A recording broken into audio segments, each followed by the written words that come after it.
구약 성경에서 중요하게 생각하는 절기가 세 가지 절기가 있습니다.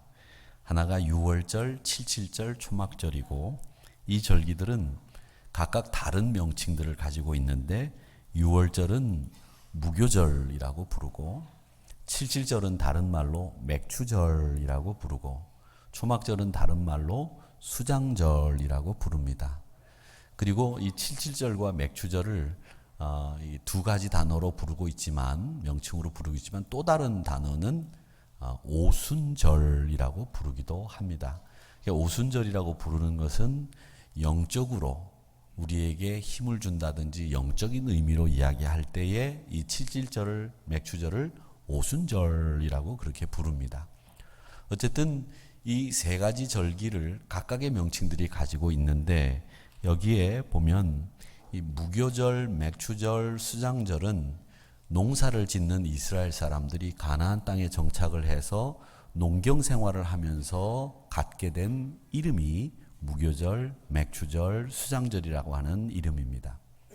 이거는 뭘 얘기하느냐면 이제 겨울 보리를 거두고 그 다음에 묵은 누룩을 제거한다. 그래서 무교절이라고 불렀고 맥추절은 여름 보리를 거두고 밀농사를 해서 거둘 때를 맥추절이라고 부르고 수장절은 가을 거지를 할 때 포도와 올리브를 거두고 창고에 들이는 때라 해서 수장절이라고 불렀습니다.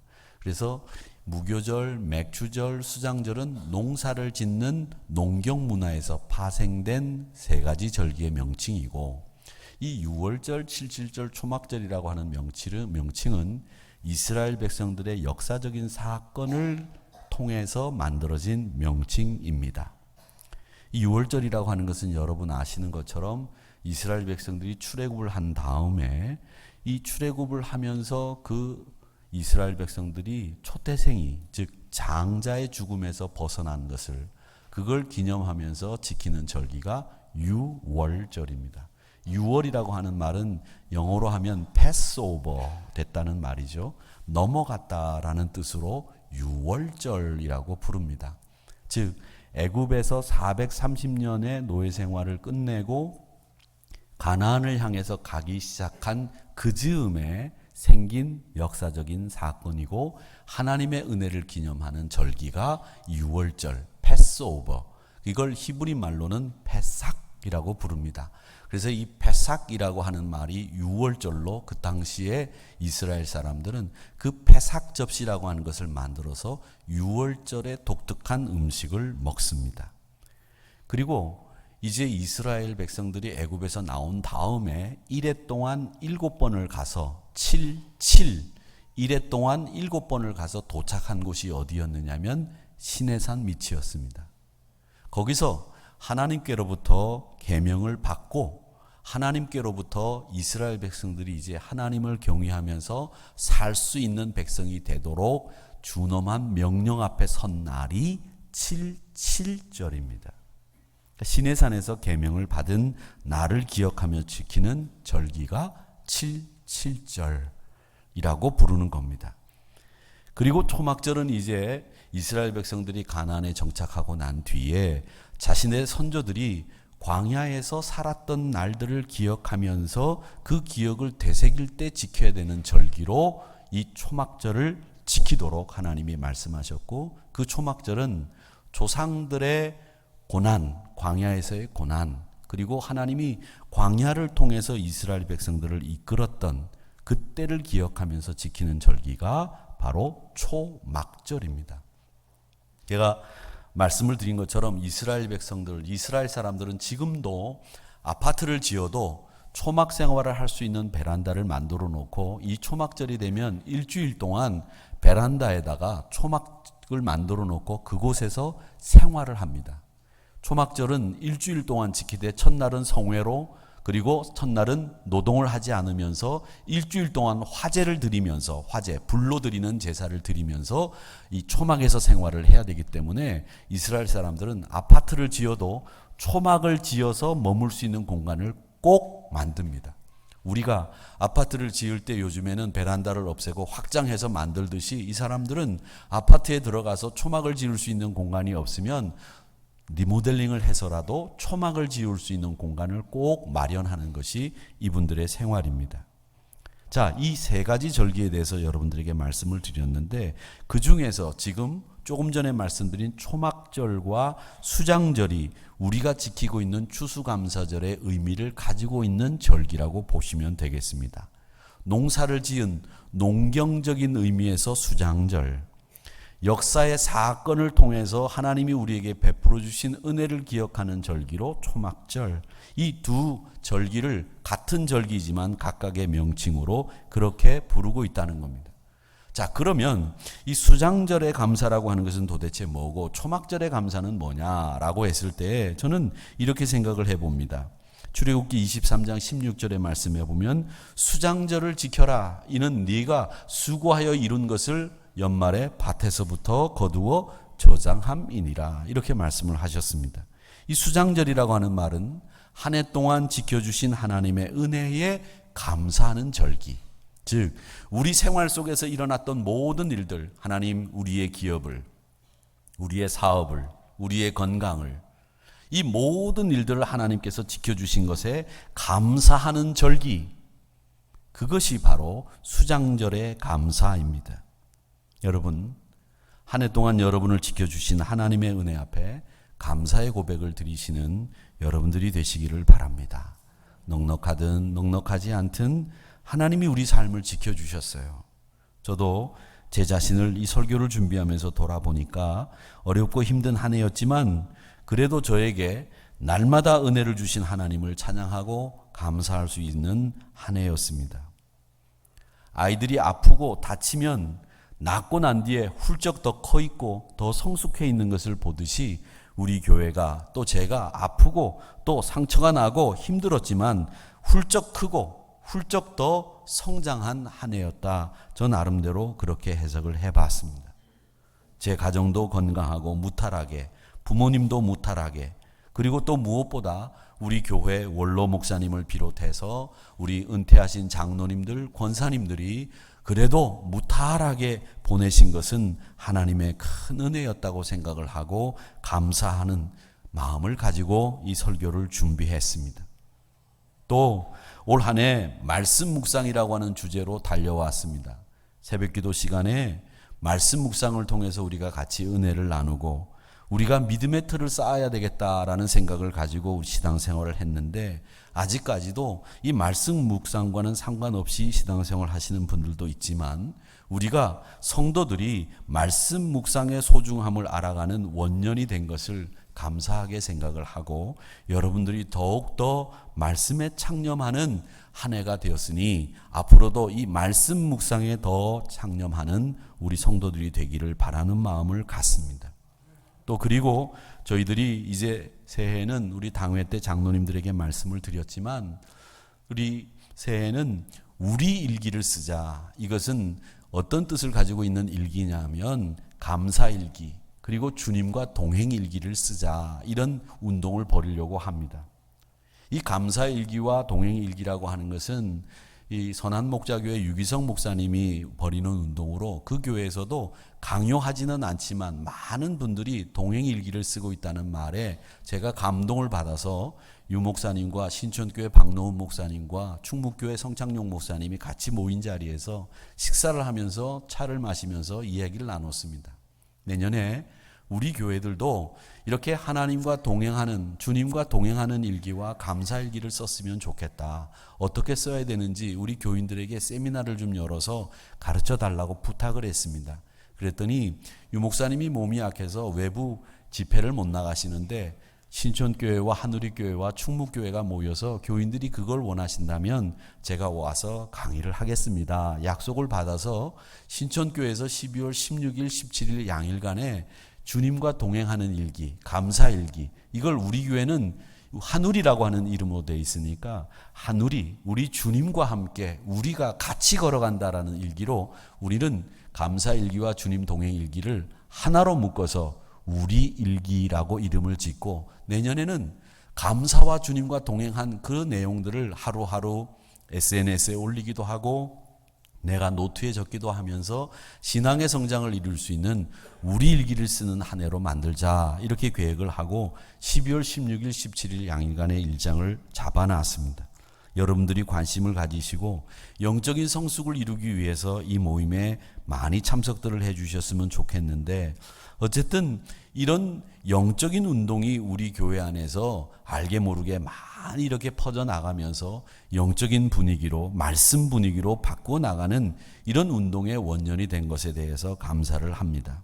그러니까 이 수장절의 감사라고 하는 것은 무엇을 얘기하느냐면 우리 생활 속에서 일어난 모든 은혜를 기억하고 감사하는 생활 속에서의 감사가 수장절의 감사라고 하는 겁니다. 또 반면에 초막절의 감사는 역사적인 것과 관련이 있고 신앙적인 것과 관련이 있다고 말씀드렸는데, 레위기 23장 42절에서부터 43절의 말씀에 보면 이레 동안 초막에 거주하되 이스라엘에서 난 자는 다 하나도 빠짐없이 초막에 있어야 된다. 애굽 땅에서 인도하여 내던 때에 너희들 조상이 초막에 거주했던 것을 너희들이 기억하고 대대에 알아야 된다. 나는 너희의 하나님 여호와다라는 말씀을 하셨습니다. 여러분, 이스라엘 사람들이 애굽에서 종살이 한 해가 몇 년이지 아십니까?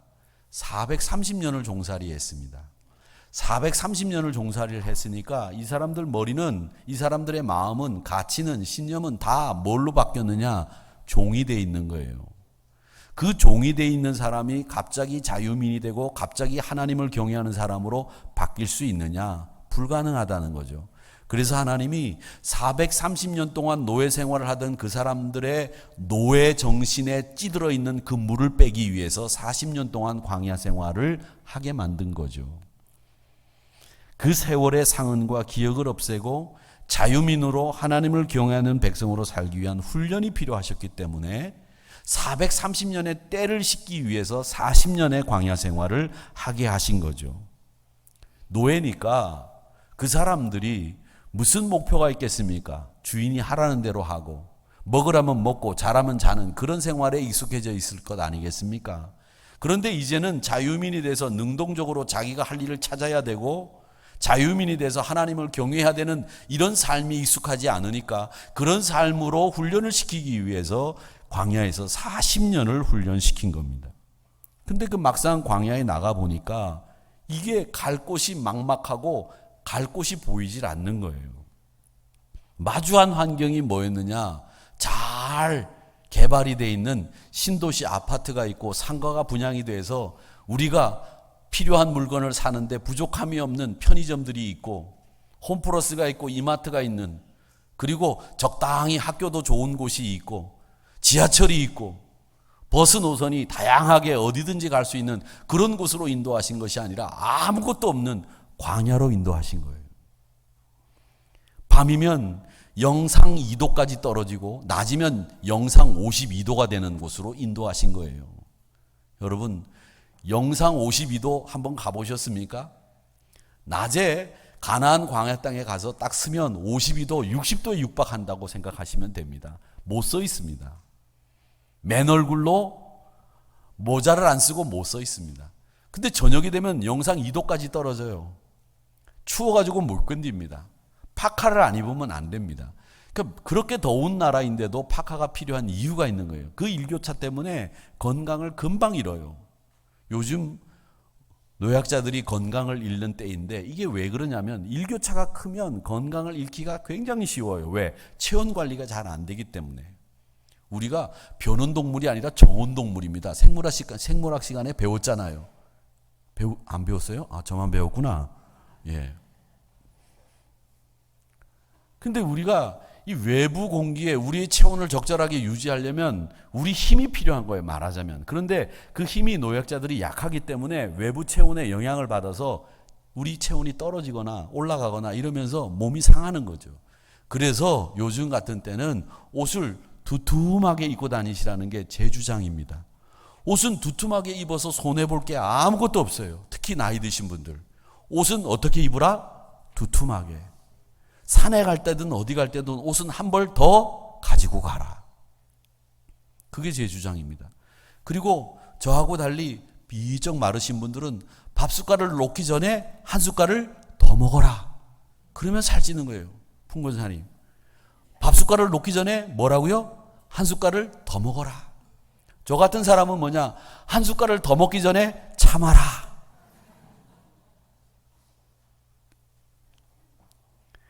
그런 땅에서 사니까 얼마나 힘들겠어요. 그런데 하나님은 낮에는 구름 기둥으로 밤에는 불 기둥으로 인도해 주셨죠. 물도 없는 그 땅에서 반석에서 물이 나게 하셨죠. 먹을 것 없는 곳에서 하늘에서 만나와 메추라기가 떨어지게 하셨습니다. 그래서 그 광야 생활을 이끌어 주신 그 초막, 집 지으면서 살았던 그 초막을 기억하고 하나님이 베풀어 주신 은혜를 기억하라. 이게 초막절의 감사입니다.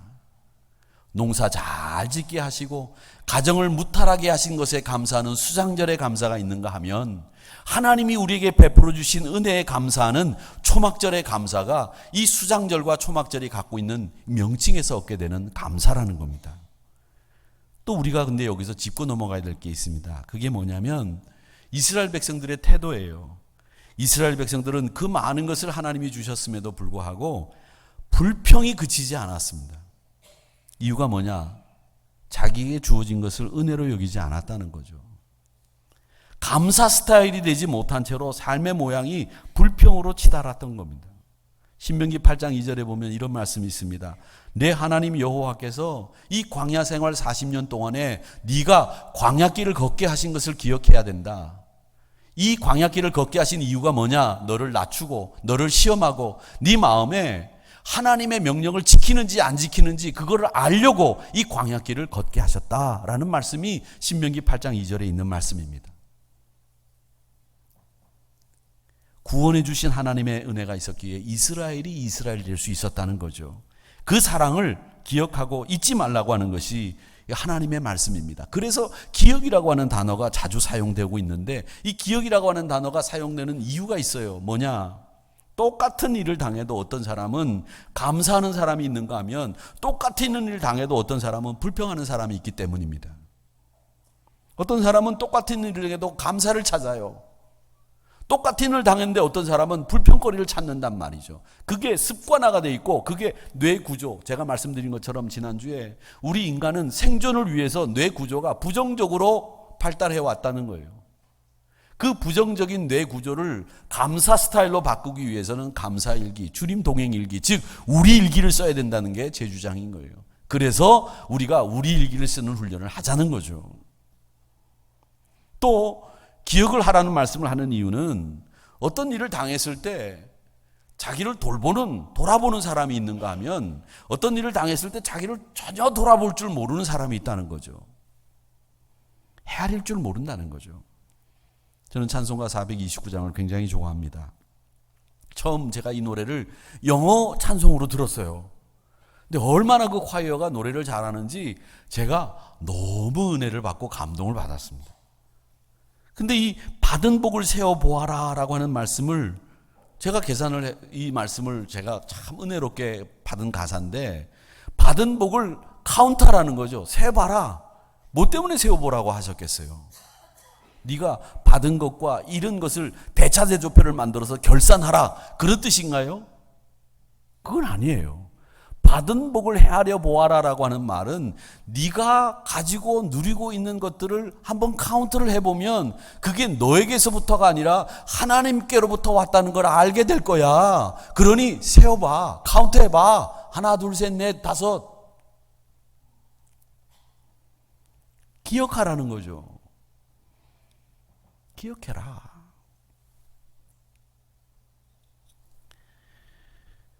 Master of Influence라고 하는 아주 특별한 상이 있습니다.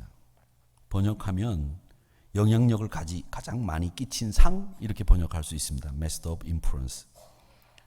우리 한국 사람들은 이 결과를 가지고 1등, 2등, 3등을 뽑아서 상을 주는데 외국 분들은 결과보다도 영향력, influence 여기에 중점을 두고 사람을 뽑고 선정합니다.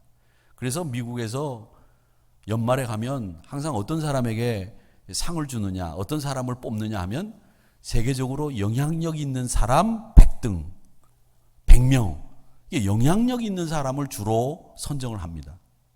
그 이유는 자기도 성공하지만 그 사람의 삶이 다른 사람에게 감동을 주고 또 다른 사람에게 생의 의미도 부여하고 삶의 동기를 격려한 영향력 끼친 사람, 인플루언스한 그런 사람들 누구냐? 그런 사람이 우리에게 필요한 거 아니냐? 그래서 그런 사람들을 뽑습니다.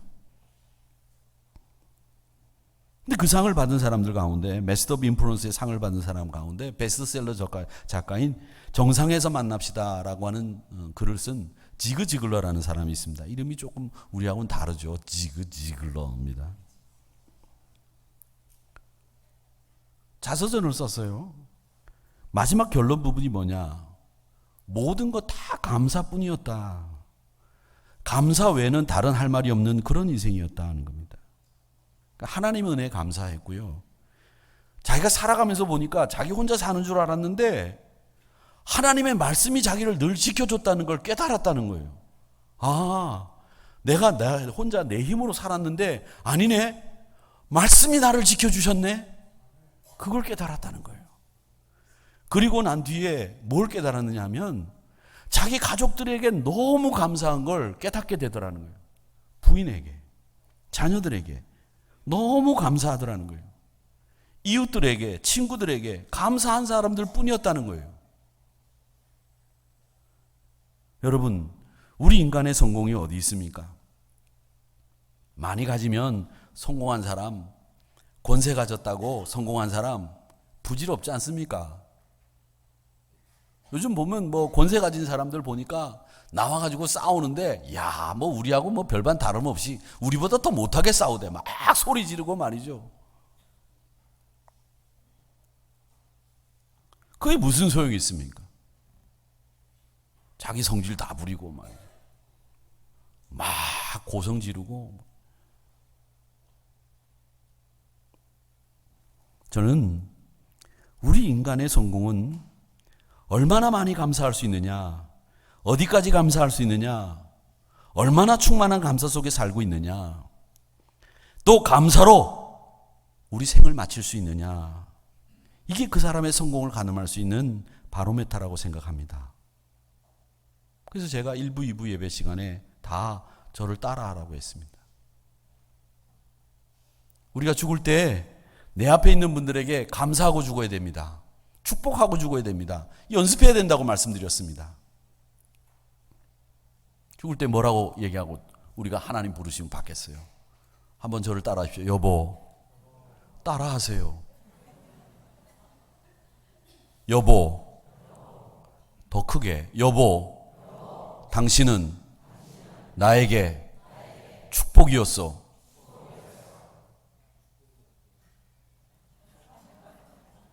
그렇게 얘기하셔야 돼요. 자녀들에게도 그렇게 얘기해 주세요. 너희들은 나의 기쁨이었다. 그렇게 얘기하고 하나님 부르심을 받을 수 있다면 얼마나 멋지겠어요. 그거 훈련하셔야 된다니까요. 훈련 안 하고 갑자기 말이 안 나와요. 이야, 지긋지긋하다. 내가 니네 얼굴만 보면 신물이 난다. 저리 꺼져라. 이제 내가 죽을 때가 되니까 왔냐? 우리 한국 분들은 너무 극단적인 말들을 많이 쓰고 많이 해왔어요.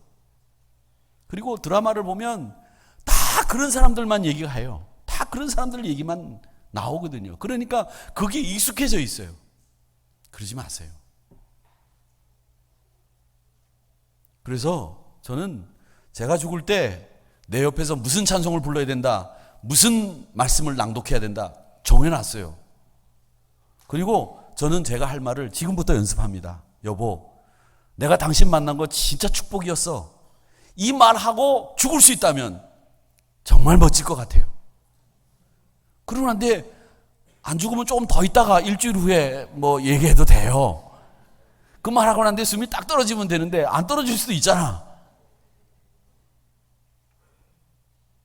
제가 우스개처럼 얘기했지만 그렇게 마지막에 하나님 앞에 갈 때 많은 사람들에게 감사하고 많은 사람들에게 정말 당신을 만난 거 나에게 행복이었고 기쁨이었고 축복이었다라고 하는 말을 할 수 있으면서 간다면 그 인생이 성공적인 인생이란 얘기예요. 그 인생이. 우리 한국 문화는 잘못된 문화와 의식을 가지고 있는 게 몇 가지가 있습니다. 제가 지난주에 우리 지역에 있는 목사님들 몇몇 분들을 만났어요. 이 지역에서 가까운 데 계신 목회자들을 만났습니다. 여러분들이 제가 말씀드리면 금방 아는 목사님들을 만나서 저녁 식사를 하고 환담을 하는데 한 목사님이 그런 얘기를 하시더라고요. 우리 한국 교회가 가지고 있는 병폐 중에 하나가 뭐냐면 이 유교적인 크리스찬들이 많다는 거예요. 한국 문화가 유교이기 때문에 그 유교에 의해서 영향을 받고 그 유교적인 가치관을 가진 채로 신앙생활을 하면서 그 유교적인 가치관을 그대로 신앙생활에도 적용하는 것 때문에 문제들이 생긴다는 거죠. 그러면서 그분이 그런 얘기를 하더라고요. 송구 영신 예배도 유교 문화에서 나온 거다라고 하는, 저는 처음 듣는 얘기를 하셔서 제가 연구를 좀 해봐야 되겠다. 그리고 논문을 다 쓰시면 그걸 가지고 논문을 쓰신다고 하시더라고요. 그래서 논문이 나오면 저한테도 좀 한 권 주십시오 이렇게 부탁을 드렸는데 저는 그 얘기를 듣고 약간 충격을 받았어요. 아, 유교적인 문화에 우리가 껍데기만 크리스찬을 씌워놓은 그런 크리스찬들이 많다. 근데 그거 중에 하나가 뭐냐면 이 한국 남자들이 고맙다는 말을 잘 못해요. 자기 식구에게 몇십 년을 같이 살면서 고맙다는 말 한 번도 안 해본 분들이 크리스찬 중에서 있다는 거예요. 있어요. 그래서 제가 조금 전에 여보 당신 때문에 내가 행복했다 이 얘기를 시키는 이유는 여러분 고맙다고 말씀하셔야 돼요. 그런데 저부터도 야 내가 벌어가지고서 다 먹여 살려놨더니 말이야 이제 와서 나한테 구박을 해? 야 니네가 어떻게 이럴 수 있니? 그렇게 얘기하시는 분들도 계시고요. 또 한국 남자들은 당신 말이야 내가 말해야 알아? 말 안 해도 내 마음 알잖아. 내가 고마워하고 있어. 이렇게 한다는 거죠. 이게 다 틀렸다는 거예요. 자식들에게도 고맙다는 말 못하고 또 식구에게도 고맙다는 말 못하는 이 한국 남자들의 의식 구조가 유교 사상에서부터 비롯됐다는 거예요. 고맙다는 말을 안 하는 게 아니라 못한다는 거죠. 왜 그러냐? 이 고맙다는 말을 하게 되면 내가 낮아지고 내가 비루하게 된다고 하는 생각을 이 유교 사상에서는 가지고 있기 때문에 그런 것 때문에 고맙다 감사하다는 말을 못한다는 겁니다. 그래서 그게 우리의 깊은 뿌리병이 됐다는 거예요. 고맙다고 하면 우리가 낮아지고 고맙다고 하면 내가 비루해지고 고맙다고 하면 내 가치가 떨어지는 것처럼 생각한다는 거죠. 사랑하는 성도 여러분, 감사하다는 말 많이 하시기를 축원합니다. 옆에 분들에게 감사하다고 말해 주십시오. 감사합니다. 고맙습니다.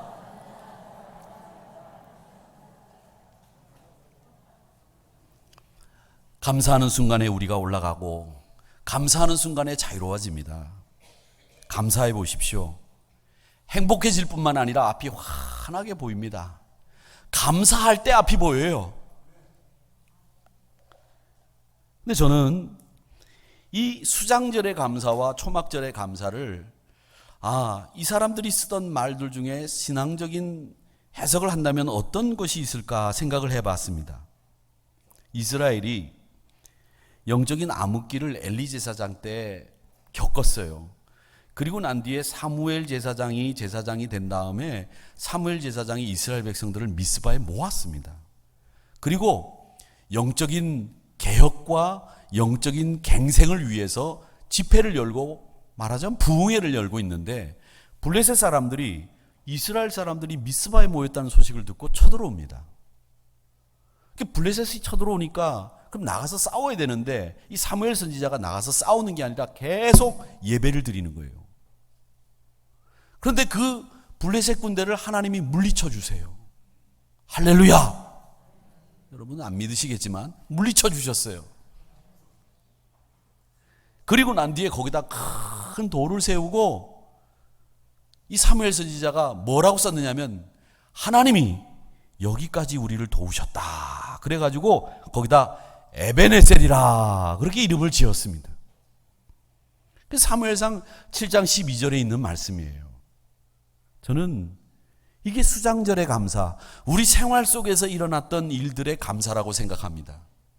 외적이 쳐들어오고 나를 환난 가운데 빠지게 하고 곤고하게 만드는 일들이 많지만 하나님이 내 생활을 견디게 해주셨고 이기게 해주시고 여기까지 오게 하셨던, 여기까지 도우신 그 에베네셀의 축복이, 수장절의 감사가 여러분과 함께 하셨다는 사실을 믿으시기를 축원합니다.